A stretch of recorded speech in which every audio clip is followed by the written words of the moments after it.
He said that if someone had told him this story a few months earlier, he would have laughed, closed the video, and gone on with his life as if nothing had been said. He was the kind of person who explained everything logically. Noise in the wall is a pipe. Creaking in the ceiling is wood. Strange shadows are poorly positioned lights. Haunted house was just a dramatic label for a neglected place. At least that's what he repeated to himself every time he crossed the threshold of that house.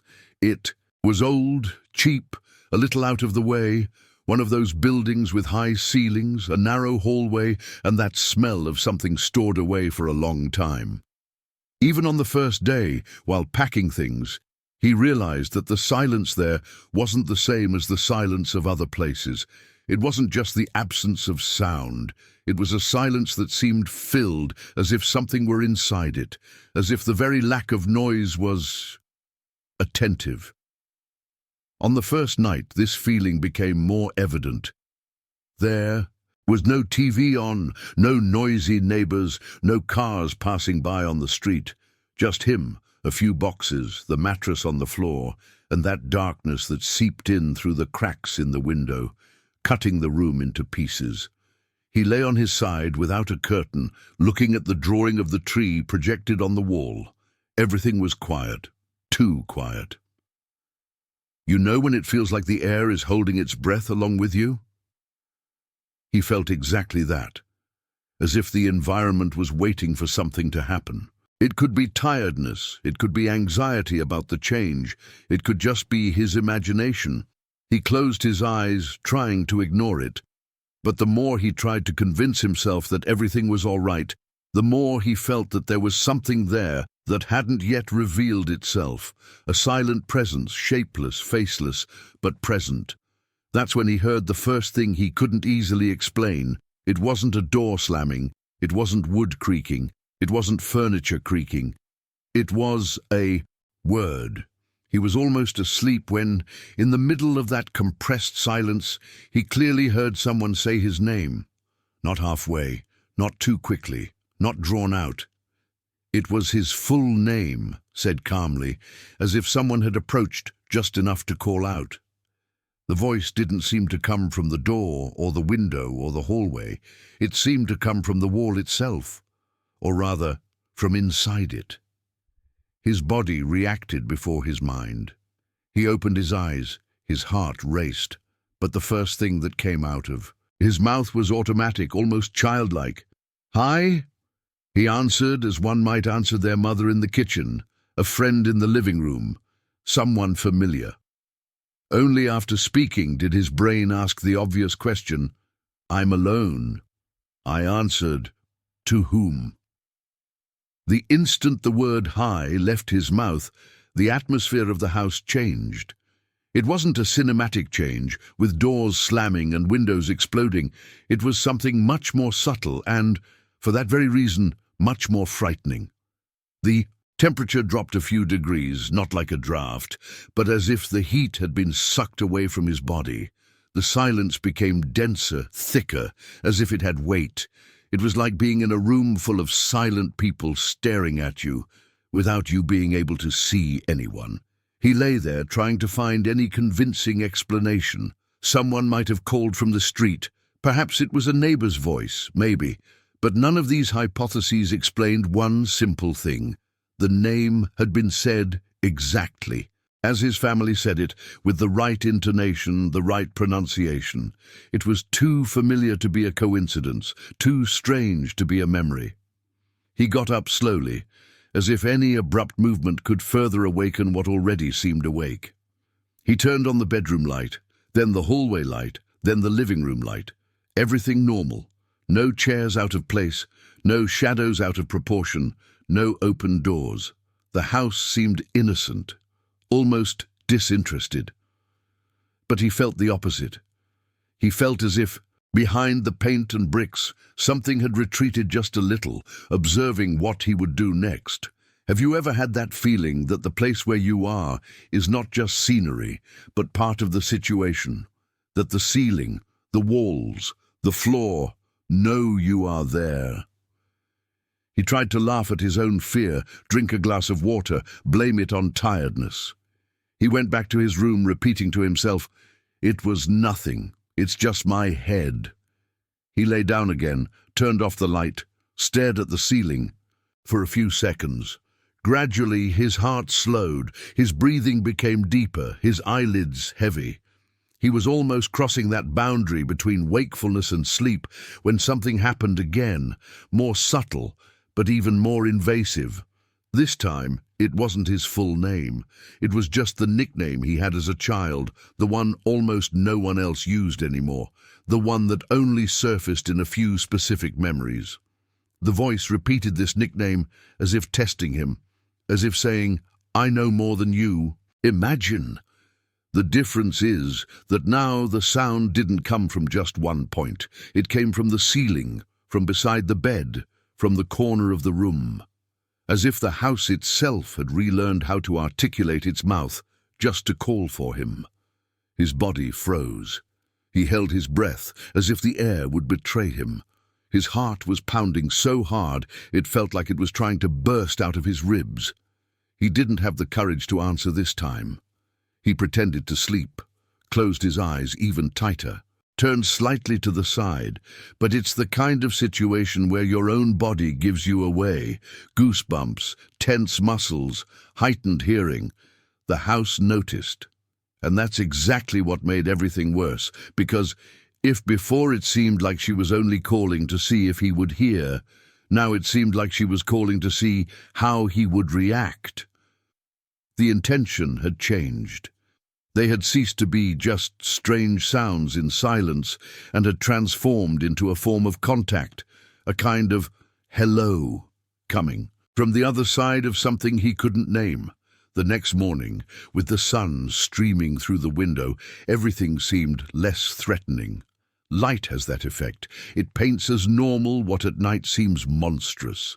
He made coffee, opened the door, listened to the birds, tried to convince himself that his mind had exaggerated. He told himself he would work hard, come home tired, and go straight to sleep. That routine would tame any paranoia. But, as he walked down the hallway with his cup in hand, he couldn't help but glance at the wall where he thought he'd heard the first call. The wall was there, ordinary, white, a little peeling in places. Even so, he felt a shiver run down his spine, a clear sensation of being watched by something that had no eyes.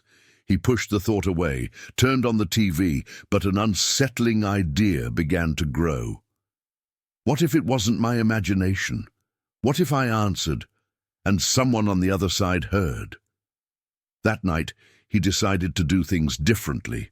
Instead of lying down and waiting for the fear to arrive, he decided to face the environment head-on. He turned off all the lights in the house, except the one in the living room. He sat on the sofa, picked up his cell phone, and started scrolling through social media, trying to pretend he wasn't paying attention to anything beyond the screen. But inside, he counted every noise, every crackle, every draft. The house, at first, was quiet. Too quiet. No creaks, no groans, not even the typical sound of old wood. It was such an absolute silence that it seemed artificial, as if it were being held by force. He stayed there for a few minutes, maybe an hour, until his body relaxed a little. That's when it happened again. Right behind him, at ear level, as if someone were leaning over the back of the sofa, the voice came. This time, without haste, without error, without doubt. The house said his name once more. The difference was that this time there was something new in the intonation. Familiarity. It was no longer a test. It sounded like someone calling another person for the second, third time, already certain that they will be heard. Before he could think, he answered again. "I'm listening." It was a simple, short phrase, but heavy as a pact. As soon as the last syllable escaped his mouth, the living room lamp dimmed for a second, as if something had sucked a little of its energy. He felt the leather of the sofa sink slightly beside him, as if someone had sat there, without a body, without complete weight, just enough to displace the air. His skin crawled all over. He didn't dare look. He stood there frozen, his eyes fixed on his phone screen, watching random videos play by without seeing any of them, while he felt a silent, motionless, but deeply attentive presence beside him. Inside, his mind screamed at him to get up and run, open the door, leave everything behind. But for some reason he couldn't explain. Curiosity, stubbornness, pride, a feeling of being chosen. He didn't get up. He remained there, between the sofa and the stranger, letting the house breathe along with him. And it's here that I pause briefly to talk to you who have been listening to this story until now.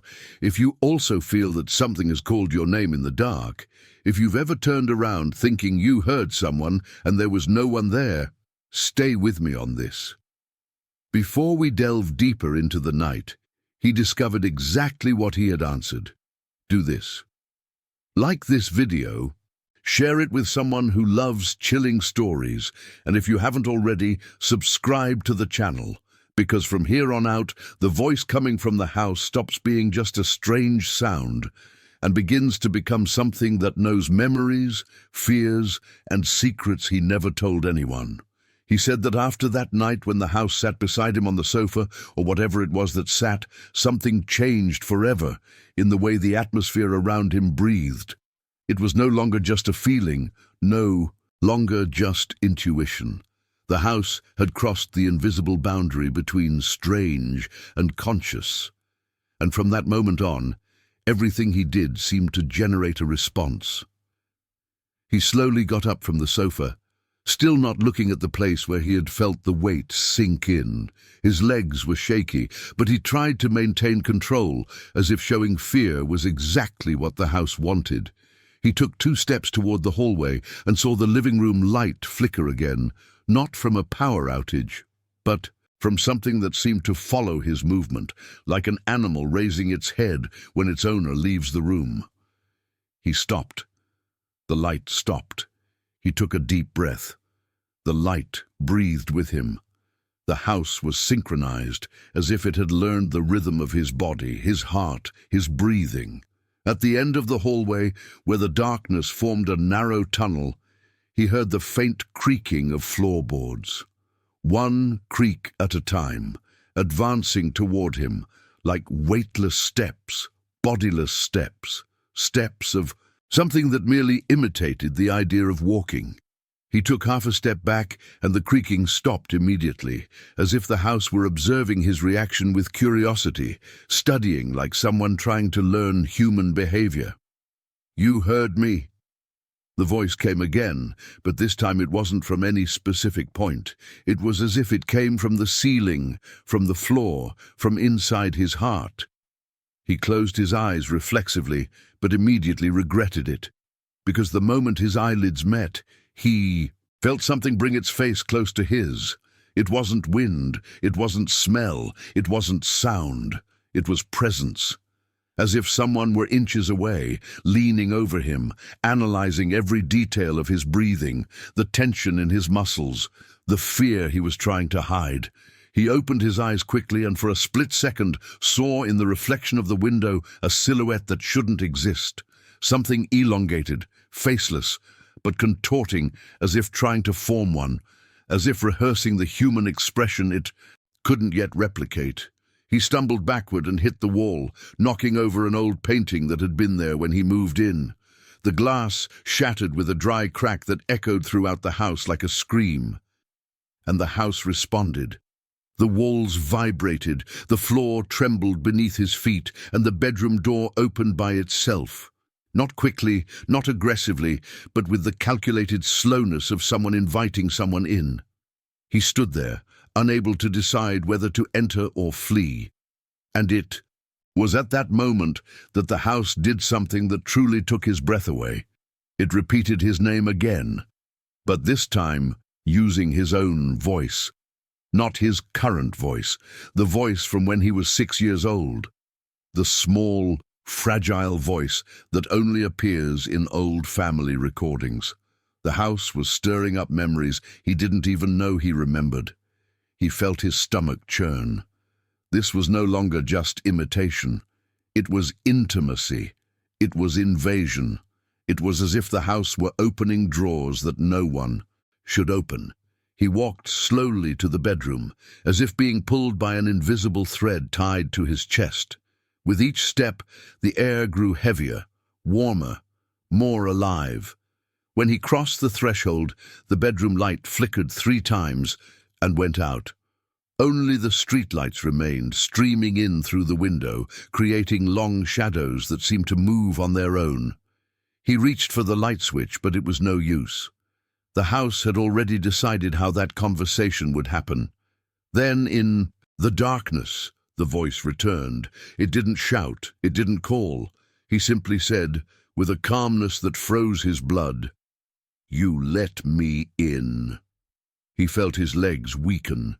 He didn't remember letting anything in, but the house insisted, completing the thought, as if responding to an unspoken thought. "The first time I spoke, you answered." From then on, he realized that what was calling his name wasn't outside the room. It was inside the walls, inside the ceiling, inside the wood, perhaps even inside him. And the worst part was the growing feeling that the house wasn't just trying to talk, it was trying to get closer, to become known, familiar, necessary, as if each answer he gave was a step down to a place where it would be much harder to return. And now tell me, would you also have answered if your house called you in the middle of the night? Have you ever heard your name coming from a completely empty place? Have you ever felt the silence watching you? Comment below what you've experienced, and don't forget to like and subscribe to the channel, because in the next part, when he tries to leave the house, she won't let him go so easily. Because when a house learns someone's name, it doesn't usually forget. He said that on the 3rd night, something inside the house changed to the point that he felt the same tension in the air as we feel before a storm. That heavy silence, full of expectation, as if the environment were preparing something.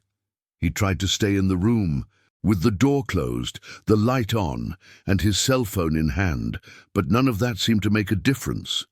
The light flickered in the same way, the door trembled slightly as if breathing, and the cell phone lost signal every time he tried to call someone, as if the house pulled back any attempt at external contact. The feeling was no longer of being watched, it was of being followed. The house didn't just watch, it synchronized, imitated, learned his habits. When he got out of bed to drink water, he heard the sound of the hallway wood creaking, one creak after another, following his steps with a half-second delay. It was as if he were being followed by something he thought about before acting. He walked faster. The creaking accelerated. He stopped walking. The creaking stopped. It wasn't a coincidence. The house was even mimicking his pause. And when he tried to ignore it, taking a deep breath, the hallway exhaled a colder air, almost as if sighing irritably at being left without an answer. The kitchen was worse. He turned on the light, and the bulb flickered with 3 long flashes, as if trying to get his attention. The water from the filter drained more slowly, as if something was holding back the flow. Every detail seemed meticulously purposeful, as if the house were modulating the atmosphere according to its mood, and at that moment the house seemed frustrated, like an impatient child demanding attention. He didn't say anything, didn't answer, even when he heard his name echoing behind the refrigerator. It was his voice again, the childish, fragile, sweet voice. This was the first time he felt the house hurt. The silence that followed was different. Not a tense silence, but a resentful silence. That's when he realized something terrible. The house was beginning to react emotionally. The cold intensified when he became afraid. The wood creaked when he tried to move away. The windows rattled when he hesitated. It was like living inside a giant, living, sensitive, emotional body that responded to his every micro-expression. He thought about leaving through the front door, but the instant he placed his hand on the doorknob, he felt something on the other side, as if a palm were pressed against it, waiting for him to try to open it. The doorknob was warm, warm like skin, warm like a face. He immediately pulled his hand away. The house reacted. All the lights in the room went out at once, and the hallway behind him became so dark it seemed solid. That's when he heard his name spoken in another voice, his mother's voice. But it wasn't the current voice. It was the voice from when he was 8 years old, calling him inside after playing in the street. That broke him inside. It was impossible. His mother had never been in that house. There was no way the house could know that memory. Unless the house had found a way to access everything he had ever lived through, as if it had an emotional key that unlocked deep memories. He recoiled against the wall, feeling his heart pound in his neck. The house repeated the name, now softer, more tenderly, almost as if apologizing. The wood near his feet vibrated slightly, as if something were approaching from below. He didn't want to look, but the vibration rose up the wall to his back, warm, pulsating, almost like a heartbeat. He realized the house was trying to communicate in a more intimate way now, not just calling, but touching. He ran to the bedroom and slammed the door shut, locking it tightly. The door trembled once, as if the house were testing its resistance. Then it stopped. Silence. A silence so profound it made his ears ring. He sat on the floor, leaning against the bed, breathing rapidly, trying to understand what the house really wanted.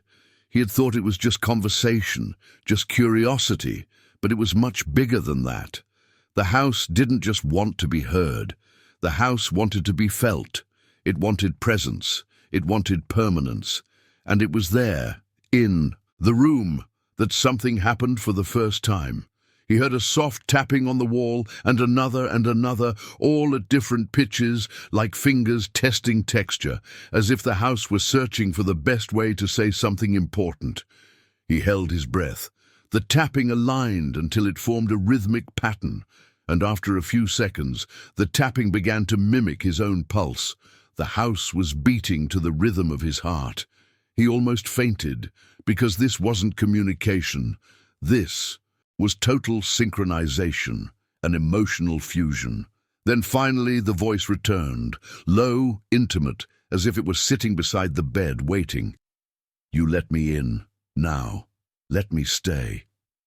He swallowed hard, trying to find the courage to speak, but before he could say anything, something moved on the ceiling, a light, drawn-out sound, almost imperceptible, but too human to be just wood. The sound moved until it stopped exactly above his head, and then the voice, that disembodied voice, spoke in a whisper, so close that he felt the air move through his hair. "I learned you." Now answer me here in the comments. Have you ever felt that the house you live in has its own personality? Have you ever had the feeling that an entire place is watching you? Have you ever heard your name when no one was around? Tell me everything, and don't forget to like and subscribe to the channel, because the fourth part is where he finally discovers what the house really is and why it chose his name. He said that the fourth night didn't begin. It simply happened, as if the house had decided that there would no longer be a difference between day and darkness, between inside and outside, between him and it. When he opened his eyes, he didn't know if he had slept or if the house had kept him awake inside, stirring up memories, rearranging thoughts like someone flipping through a borrowed album. The air was so still it seemed solid, and the morning light streamed through the window without illuminating anything, as if diluted in the air, swallowed up. He rose slowly, every muscle tense, feeling the floor vibrate beneath his feet. Not like old wood, but like something awake, alert, ready. As he passed through the hallway, he saw something that made his heart stop for a second. All the doors in the house were open, all of them, including the ones he had left closed, including the ones he had never touched. The house seemed to show off to him, revealing every corner as if to say, "I am bigger inside than you imagine." He tried to ignore it, tried to take a deep breath, tried to tell himself that none of this was real. But the moment he entered the living room, something made him stop halfway. The sofa was sunken in the same spot where he had felt the presence sit days before. The sinking was deeper now, more distinct, as if whatever had sat there was heavier, more defined, more present. The curtains swayed without wind, seeming to breathe. And the walls, the walls. The walls were warm, warm as skin. He slowly approached and felt the vibration, a slow, steady, firm pulse, as if the house had a huge heart spread throughout its corners. And before he had time to recoil, the vibration intensified, not as a threat, but as recognition. As if the house reacted to his touch, as if it were saying, "You've returned." He took 3 steps back, already trembling, when he heard the voice. That impossible, multiple, deep voice, coming from all corners at once. "Stay with me." It was no longer just a call. It was a request, a demand, a confession. And when he said, "I want to leave," the house changed its mood. The windows creaked like bones. The light went out. The front door slammed shut on its own with a muffled bang, as if pulled by enormous, invisible arms. The shadows in the corners grew, lengthened, touched the floor like tentacles of pitch. And then, behind him, very close to his ear, the voice returned. Only now it was his own voice, adult, perfect, even mimicking his breathing. "You don't want to." He turned quickly, but saw nothing, only the reflection of his own silhouette in the glass of the bookcase. And that's when he realized. The reflection wasn't synchronized with him. The reflection breathed later, blinked later, and smiled when he didn't smile. He recoiled so quickly that he fell sitting on the floor, feeling the cold rise up his back. The reflection tilted its head like a curious animal. And then, without moving its lips, it pronounced, "I learned you. I know who you were, who you are, who you can be." The whole house trembled slightly. The hallway narrowed, as if the walls were closing in. The kitchen began to emit a rhythmic crackling sound, like fingers drumming on wood. And suddenly, he realized that the sounds had order, that the beats formed patterns, and that the patterns formed words. The house was speaking through its entire body. He stood up, stumbling, trying to reach the door, but each time he reached out, the wood of the door recoiled, as if breathing away, denying him exit. He ran into the room. The door slammed shut behind him with such force that the air was ripped from his lungs. On the ceiling, he heard a familiar creaking sound. Something was moving up there, following his steps inside the room. And then, right in the center of the wall, as if written from within, a phrase began to form, not written with ink, but with the movement of the shadow. "You answered. You are mine." His chest tightened until it was difficult to breathe. Because at that moment he realized that he had never been chosen by the house. He had chosen the house in the first answer, in the first curiosity, in the first hello. The shadow on the ceiling descended a little further. It hung there, writhing as if trying to find human form, long fingers, crooked body, tilted head. But instead of moving forward, she spoke, with all his voices of all ages, mixed in an impossible chorus. "Let me in completely." He screamed, a scream that the house, absorbed, swallowed, transformed into vibrations in the walls. The bed trembled, the window creaked. The door began to creak as if someone were slowly running their fingernail across it. And then, right in the corner of the room, he saw a face made of shadow and memory, without eyes but which still saw him, a face that was almost his, but wasn't. The entity extended its arm, long and thin like a burnt branch, and touched the floor. The touch left a dark mark, like a burn. And then she said, "I can be your house. I can be you." That's when something unexpected happened. He remembered his grandmother saying when he was a child, "Old houses keep what people let in." And then he answered, his voice choked but firm, "You were never my house." The ceiling seemed to collapse, the floor swelled, the walls wept shadows. The entity screamed, a scream that wasn't sound, but pressure, shattering light bulbs, warping the air. He ran to the window, feeling the ground try to pull him back, like invisible hands gripping his ankles. He kicked, dragged himself, threw himself against the glass with all his weight, and fell out, rolling across the front lawn, gulping fresh air as if it were the first time he breathed. The house stood there, still, silent, watching. The windows trembled slightly, like eyes squeezed shut with fury, and when he stood up, limping, bloodied, ready to run without looking back, the house whispered for the last time, in the lowest voice it had ever used, "You still owe me an answer." He never returned, but he says that when he passes near that street, even without looking, he feels the air change, as if the house knew, as if it were waiting, as if it were repeating his name from behind the walls. And now I want to know from you, would you have the courage to answer if your house called? Have you ever felt a presence that seemed bigger than the place itself? Comment below with everything you've experienced, and take the opportunity to like and subscribe to the channel, because stories like this only begin when someone says, "I answered."